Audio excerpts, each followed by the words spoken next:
Bet you never seen a pig, bet you never seen a pig, bet you never seen a pig kicks like mine. It is tough that I, as a consumer of sneaker brands, still enjoy sneakers after knowing about the unfair treatment that the Indonesians and the Chinese suffer just to get the product to me. In their country, people work in factories and have no education.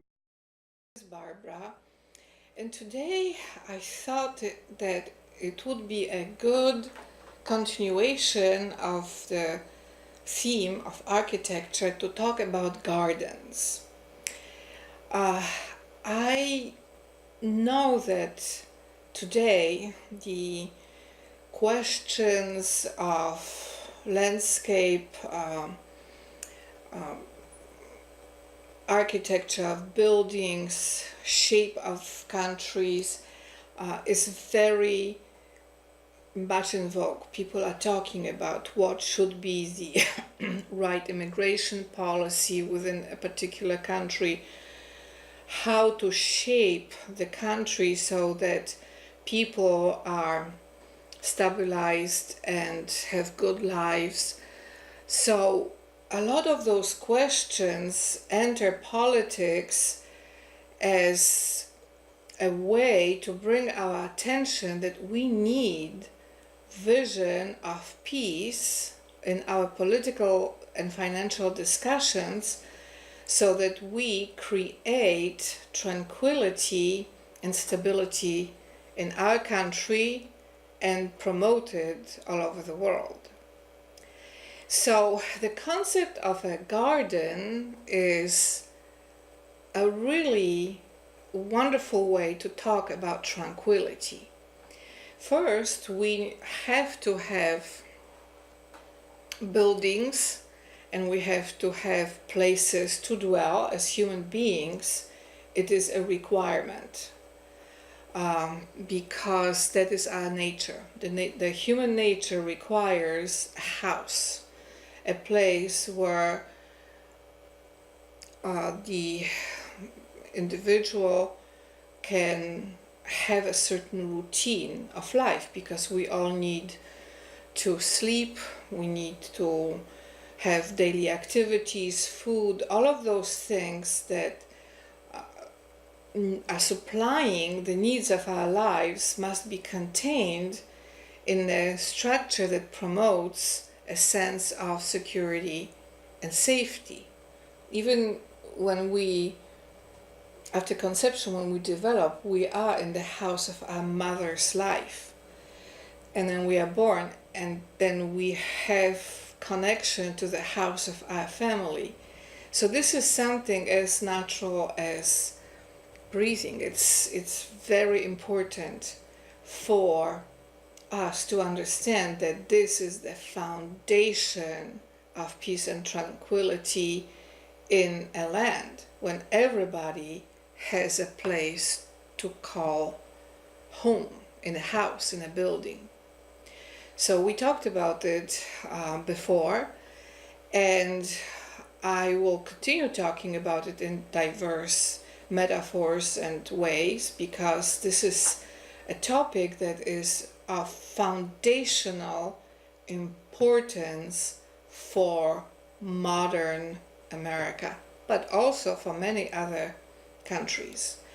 There are countries that understood the necessity as foundation for political discourse in this particular form.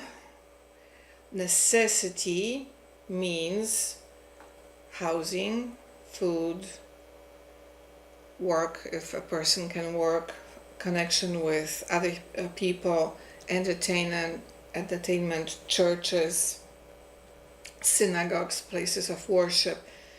Those would be considered necessity for human life to thrive.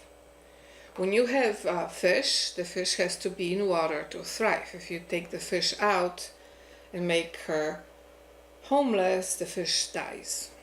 So we have to have that understanding of foundational necessities of life as of primary importance in politics, and there are countries on earth that used to understand it, that the most important function of the government is to make sure everybody has an address.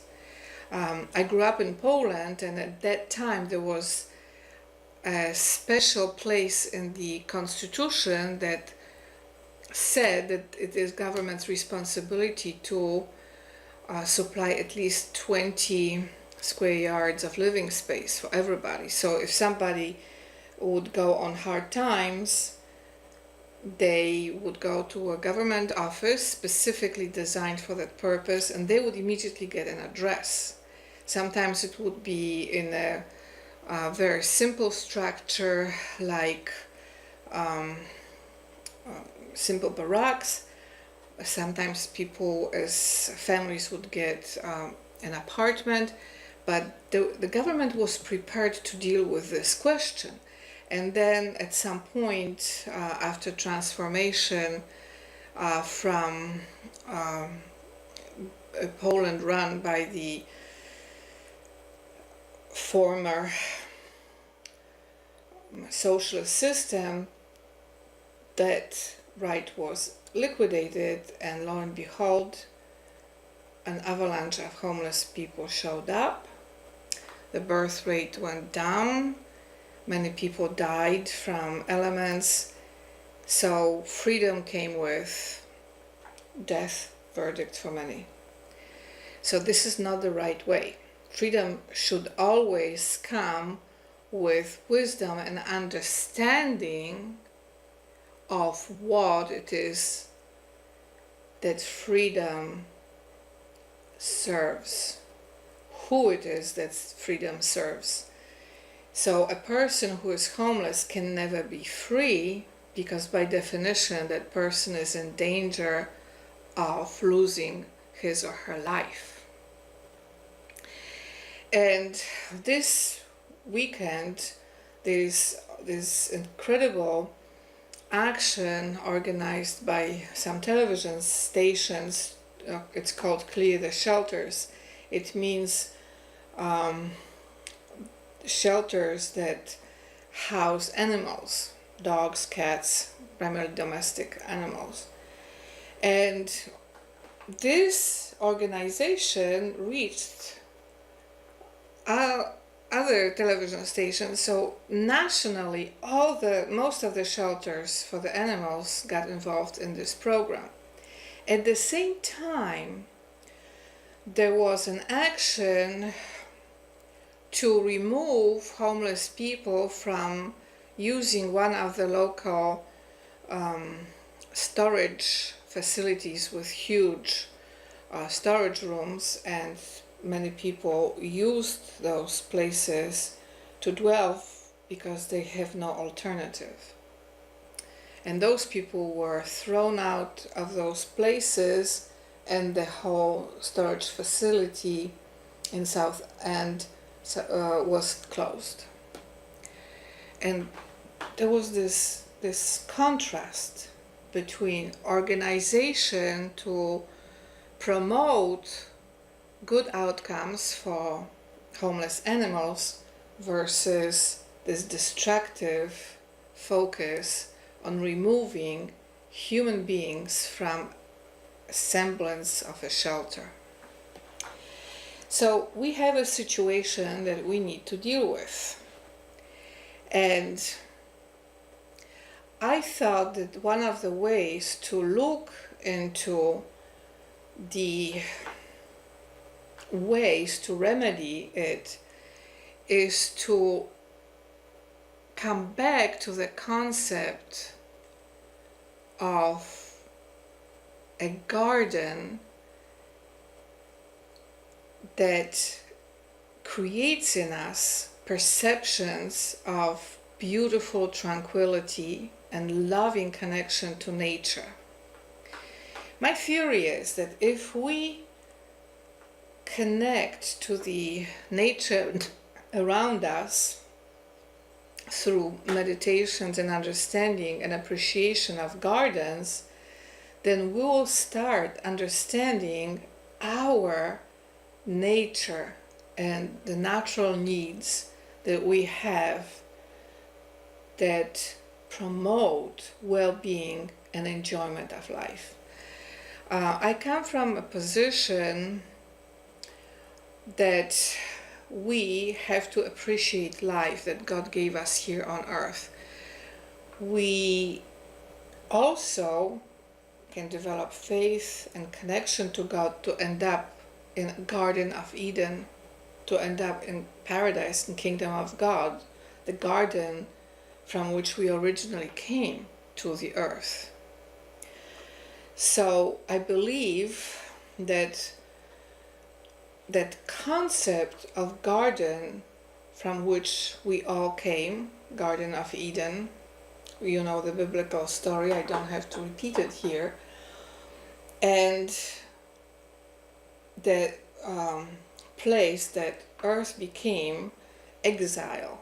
It's a form of a Garden of Eden, but not exactly as Garden of Eden, because there is no death in Garden of Eden. It came as punishment for not following God's will, and we can reconnect with God's will and end up in paradise again. But in the meantime, God gave us this earth and this life here, and it has to be honored and respected. Some people think that life is worthless. No, this is what is given to us by God to work our way back to paradise.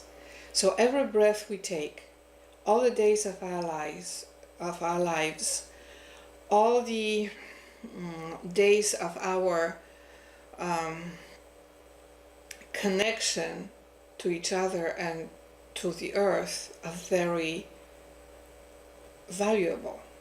And when we start looking at value of our lives, then we reconnect with that idea of tranquility in the Garden of Eden from which we came, and then we'll try to recreate it for all of us here on earth. So this situation, this contrast in how the animals are treated as homeless versus human beings as homeless is something that we have to talk about. There's a lot of tragedies in the way animals are treated anyway. So this wonderful way to promote finding homes for animals is a very good action. I really support it. But we should also organize similar ways appropriate to human nature, so there is no homeless people in America or in any country on earth. We can do that. It's a matter of looking at life as valuable, because many people lost that sense of life's value, and that created a situation in which neighbors don't value each other. Some people end their lives because they get this depression based on not being able to strengthen their will to life. Many people get sick.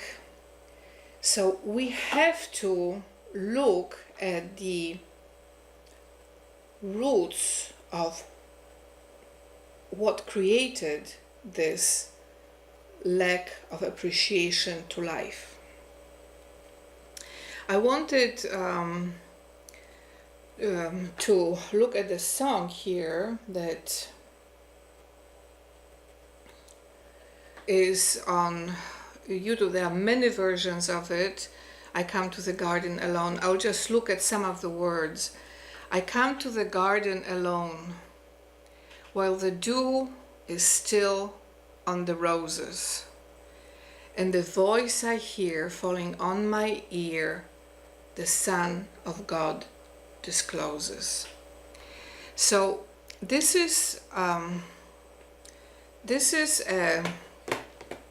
wonderful reminder that before we can appreciate other people's lives, we have to appreciate our own life. So the words that say, I come to the garden alone. So I first have to connect with that garden of life and beauty alone. And the beautiful song continues, while the dew is still on the roses, which means I want to be in this garden that is filled with freshness of life and freshness of beauty and joy of life. And then the poem says, and the voice I hear falling on my ear, the Son of God discloses. So the fact that we come to the garden alone, that we connect with life that is within us alone first, and then we experience the beauty of life, the value of life through appreciation of the beauty of roses and the dew that nourishes and nurtures roses. And then we connect to the right voice, the voice of the Son of God, the voice that we can connect to and hear. So one of the ways in which we can understand the value of our lives through the metaphor of a garden is that we can connect to the voice of God directly. We can connect to the voice of Jesus Christ of Nazareth directly, without asking anybody for permission. And then He teaches and shows us life. And the beauty of connecting to the voice of the Son of God is that He values all life. Whether somebody is homeless or middle class, king, servant, rich, president, secretary, He loves all of us. That love is very powerful because He is the source of life. So being life Himself, He appreciates Himself as Son of God. He appreciates us who have life. And when we understand that principle that we cannot really help anyone if we do not first appreciate ourselves. So the memory that we have about ourselves is essential for us to appreciate memory of other people. Some people think that they should live for others or through others, but then they forget themselves, and then they can never be happy, and they can never appreciate their own life, and then they complain about other people for not supplying to them what only their own life can supply. So the need to create appreciation of life so that we deal with homeless people is essential if we understand that their lives are valuable, and their lives cannot thrive if they live in such deplorable conditions. There's another wonderful part of that beautiful song, and he walks with me. So we connect to the voice of the Son of God, and he walks with me and he talks with me and he tells me I'm his own. So the question of ownership,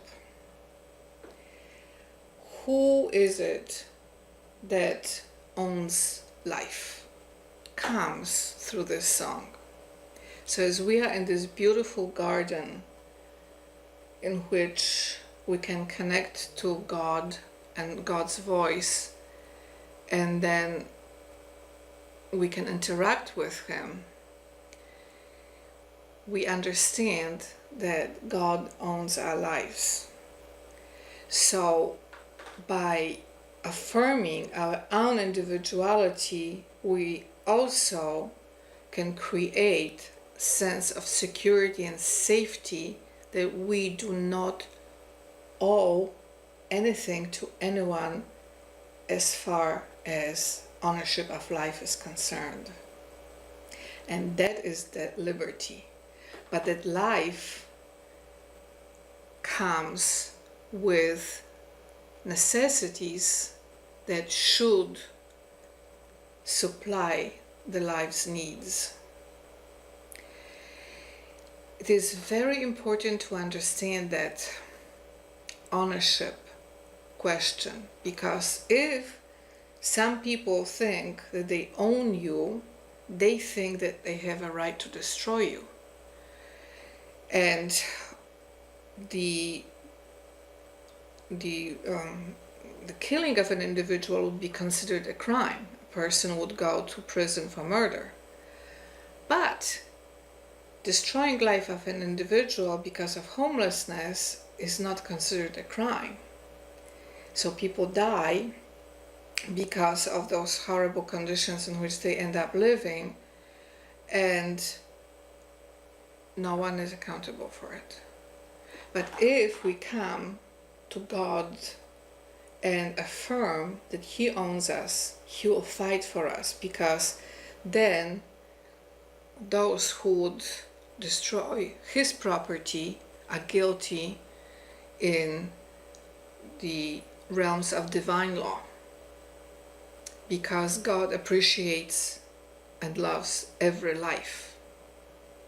And that creates standard for housing.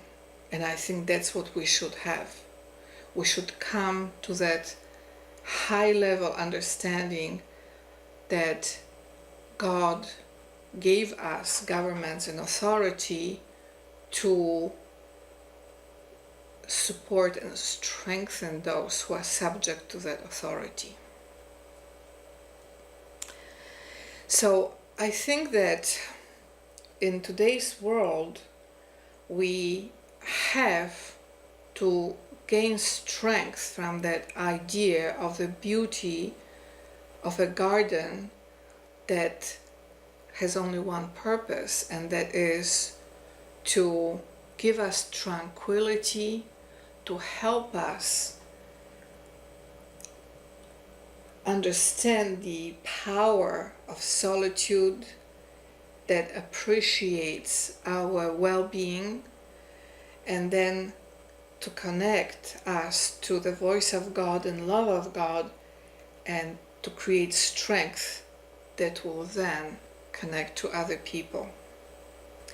So one of the most foundational principles to remove homelessness from any sort of acceptance as a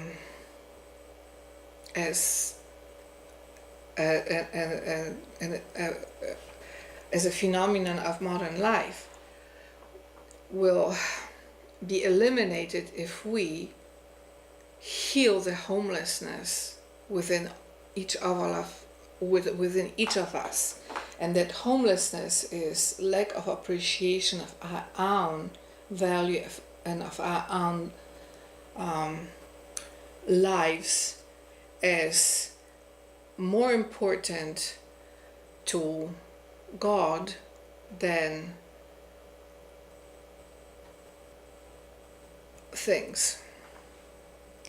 And when we have that foundation, then we connect with things in the right way, because then there's the primacy established for living human beings, and then the right connection is with things that would sustain life, things such as houses, finances, investments,